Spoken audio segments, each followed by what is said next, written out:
Ladies and gentlemen, karibuni kwenye Paper Talk na mimi mchambuzi wako Frank Mathew. Uhali gani Tanita? Umeamshwaje ama umeamkaje? Umepata mtu kwa kukuamsha ama alamu ilikuwa inakusumbua tu, upo mwenyewe chura wewe?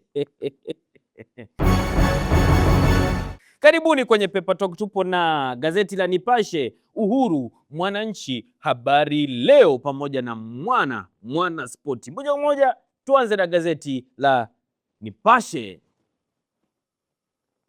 Ndugu zangu, hii habari ni masikitiko makubwa sana. Hii vita ilipofikia ni pagumu. Marekani anatandika, Iran anatandika. Sasa upande wa Tanzania, Watanzania wapewa mwongozo wa kujihami. Pasipoti mkononi, waondoke jirani na jeshini, wa nyumbani wasiende Uarabuni. Serikali yaimarisha akiba ya mafuta. Tetesi vitani, Marekani yaelemewa kiteknolojia. Marekani sasa hivi ananyukwa. Sasa niombe tu ndugu serikali na uongozi, kuna vitu vingine sisi ni kweli mnatupa mwongozo wa kujihami, vingine sisi wenyewe tunajiongeza na inakuwa ni sababu, kwa sababu ukiniambia sasa hivi passport mkononi, ni kweli passport mkononi na hatuendi kokote hata uko Uarabuni. Na kingine sasa hivi hata ambao tupo kwenye mahusiano, kuna wale ambao kwa mfano kiredio na mpenzi wake wapo Uarabuni wanajuta. Kwa hata sasa hivi mpenzi wangu akaniambia, mpenzi nipeleke Uarabuni, naambia huoni vita? Nipandishe ndege, unataka tutunguliwe huko hewani wakati makombora yanapita muda wote, unashindwa kujua hii ni ndege ama ni kombora imepita?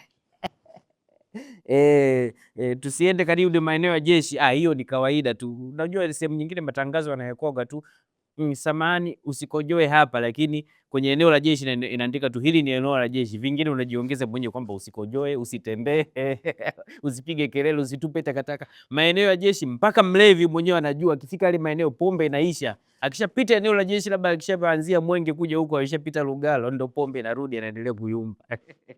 Hilo eneo la jeshi ni kitu cha kuambiwa kwamba tusiende. Mbona tuendagi? Marekani yaelemewa kiteknolojia. Sasa Marekani kwenye zile movies tunaonaga wanatuma mtu huyo. Sasa hakuna cha kutuma mtu mmoja, mngemtuma Anodila Jeni. Anodila Jeni anaendaga mwenyewe kumuokoa Jeni. Tumeni tutaona kama mnavyofanyaga kwenye movie. Tumeni mtu mmoja. Hapa tunaona madude yale ya kurushia makombora. Sasa tungeshauri ndugu zetu Irani na Marekani na nini, mkimaliza haya madudu ya kurushia kombora mtuletee huku ili tuwe tunarushia watu nauli pamoja na vocha, kwa sababu nirushie nauli nirushie vocha, tunatumia madude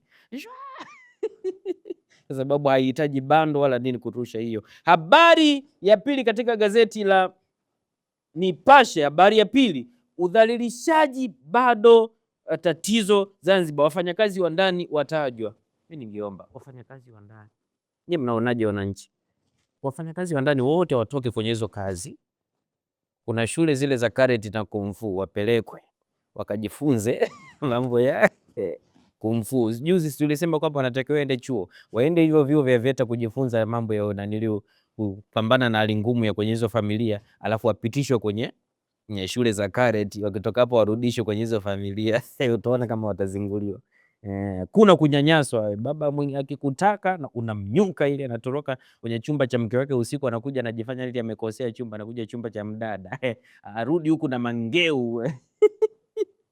Safi. Tuende katika gazeti la Uhuru. Uhuru habari inasema TAKUKURU ilivyookoa miradi ya bilioni 1. Hapa tunaona mwendo wa mshiko. Unaona mshiko uliookolewa na TAKUKURU. Kuna ile miradi unaambia, wewe unataka mradi wa kujenga barabara? Nataka mradi huo. Nyewe ni kampuni gani? Sisi ni wa China. Kumbe ni wa Bongo. Haya, kwenye mradi wa bilioni 1 nyewe mnatupa shilingi ngapi? Tutawapa milioni 300. Mbona ndogo, tugawane nusu kwa nusu, kwani nyewe ndo mnajenga? Ila mambo ya rushwa. Safi sana TAKUKURU, pambadieni hizo kuokoa fedha za umma ili miradi iweze kwenda mbele, na wananchi wanawapa kongole sana kwa kazi kama hizi. Ndio vitu hivi, kwa sababu ndo kodi za wananchi hizi. Safi kabisa. Hili ni gazeti la Uhuru. Lakini katika gazeti la ukurasa 6 kuna ushauri wa wadau, kero zinazoibuka, ziara za Mheshimiwa Waziri Mkuu Mwigulu Nchemba, zinaibuka makero kibao. Na mheshimiwa anazichapa pale pale, hakuna kuchelewesha. Hii imekuwaje? Mwingine apeleke hospitali sasa hivi. Wewe mbona umenyang'anya mwenzako shamba? Mrudishie shamba lake. Anabeba shamba anamrudishia.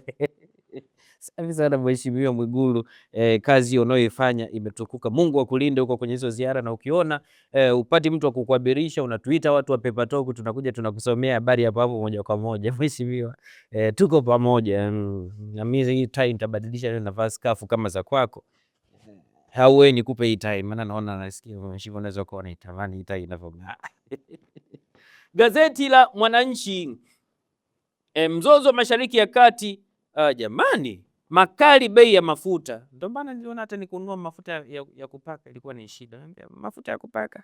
Mafuta yamepanda bei, vita vya naniliu vya Iran. Unataka naniliu imepanda bei, vita vya Iran. Baby njoo nitembelee. Magari hamna, vita vya Iran. Naomba hela kusuka, ukiomba hela kusuka nasi tunasema vita vya Iran, wasusi hawapo, wamekimbia makombora.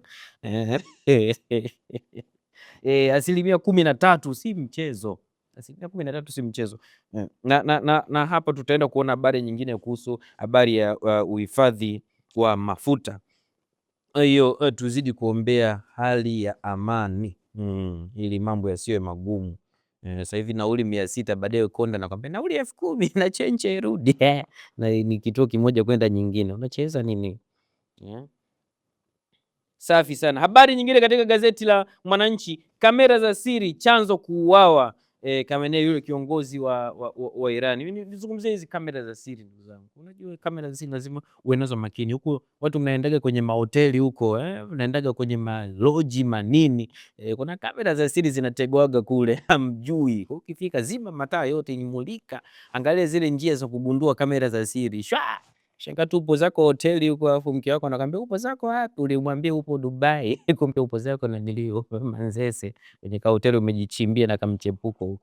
Shanga kamera video unatumia, umesema upo wapi? Nipo Dubai. Mbona hapo ni Manzese?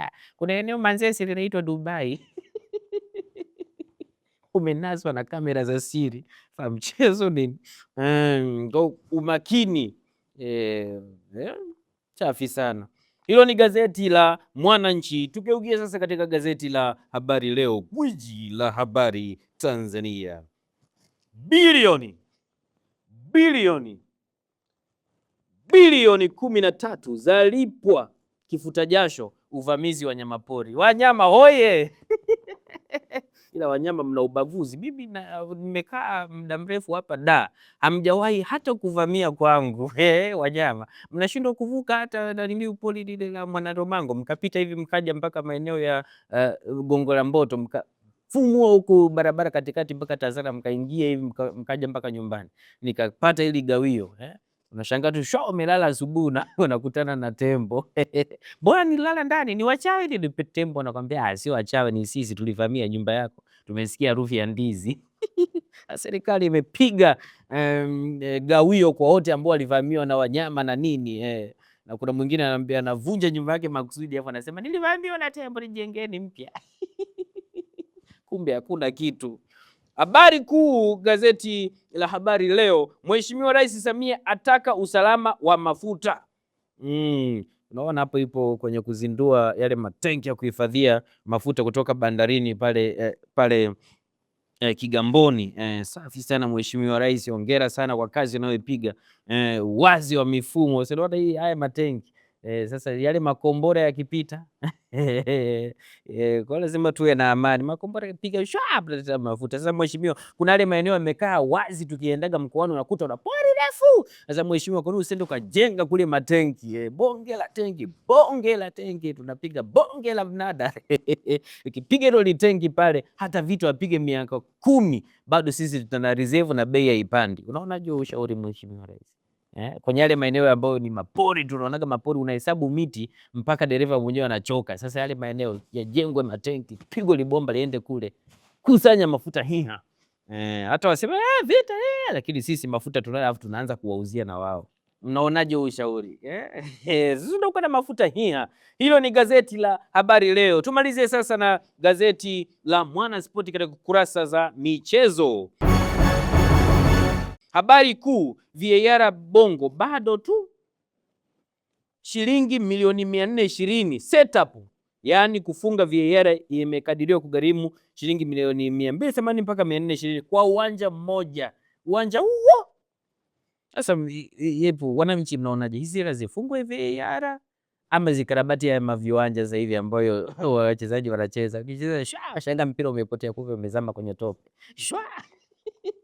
mtu anapiga mpira kwenda mbele, mpira unarudi nyuma kipa anadaka tope baada ya kudaka mpira kama ile follow tuliyopigwa ya Faisal, kazama chini ya nyasi akatokea kwa beki ila viwanja vya Bongo viwanja wachezaji wanaingia na mitumbwi namuona pale Pacome yupo kwenye mtumbwi fulani ambia Okelo panda huku tusije kuwa mwache na Damaro. Kapombe yuko wapi? Kapombe anakunywa maji ila mitumbwi ela zipelekwa kule sasa kwenye viwanja venye nanilio venye vyanzo vya maji vyanzo vya maji. Hiki kipindi tunaviona Habari kuu nyingine kurasa za nyuma za Mwanaspoti. CR7 Cristiano Ronaldo akimbia Saudi Arabia. Cristiano Ronaldo akimbia Saudi Arabia. Sasa nilijua Cristiano Ronaldo kwa sababu ni mtu wa danadana na nini, kirija bomu kichwa ameepa chezea mabomu ni amezoea naye kuangalia hivi vitu kwenye movie tu, akachukua familia yake akachukua private. Sisi huyu CR7 yupo na private jet, sisi unajiandaa kukimbia pamoja na daladala na nguvu ambazo Mungu amekuwekea. Kwani lazima tushindane na nanilio? Habari za Nipashe katika kurasa za michezo, na mimi nijiandae kukimbia japo hazifiki huku. Mashabiki Simba acheni hofu, asema kocha wa Simba. Tumeacha hofu kwa muda tu baada ya ile ya Yanga, sijajua huku tunapoendelea. Yanga yaitisha Singida, acheni kutishana. Acheni kutishana. Kumbuka ulikuwa na mimi mchambuzi wako Frank Matthew, na hii ni Pepa Toko.